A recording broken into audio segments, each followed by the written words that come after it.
গুৱাহাটীৰ পৰা আহি থকা হঠাতে গাড়ীখন খালত নামি গ'ল। কাৰো একো ক্ষতি হোৱা নাই দেই, ড্ৰাইভাৰজনৰো একো হোৱা নাই আৰু বেলেগ অন্য মানুহৰো একো হোৱা নাই, জাষ্ট ক্ষতি হৈছে গাড়ীখনৰ। এতিয়া গাড়ীখন তুলিবৰ কাৰণে মোক কণ্টেক্ট কৰিছে যে ট্ৰেক্টৰখন লৈ আহা, গাড়ীখন তুলি দিয়া, কিবা এটা দিম বুলি কৈছে, নিশ্চয় দিব আৰু ময়ো তুলি দিম।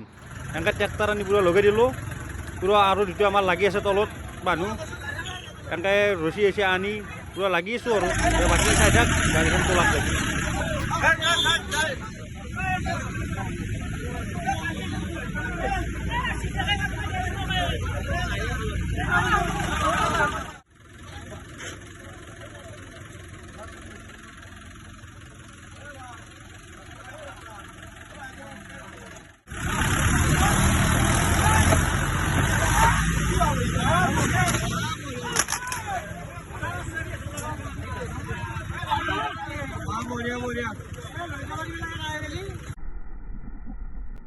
তো গাড়ীখন তোলা হ'ল, মোৰো হাঁহি উঠি গ'ল, কিবা এটা পইচা দিম বুলি কৈছে, ভালে লাগি গ'ল আৰু এনেকৈ গাড়ীখন তুলি দিয়ে আৰু লগে ভাগে মিলি জুলি আমি। থেংক ইউ, ভিডিঅ'টো চাওঁ আৰু কাৰো একো হোৱা নাই দেই, থেংক ইউ।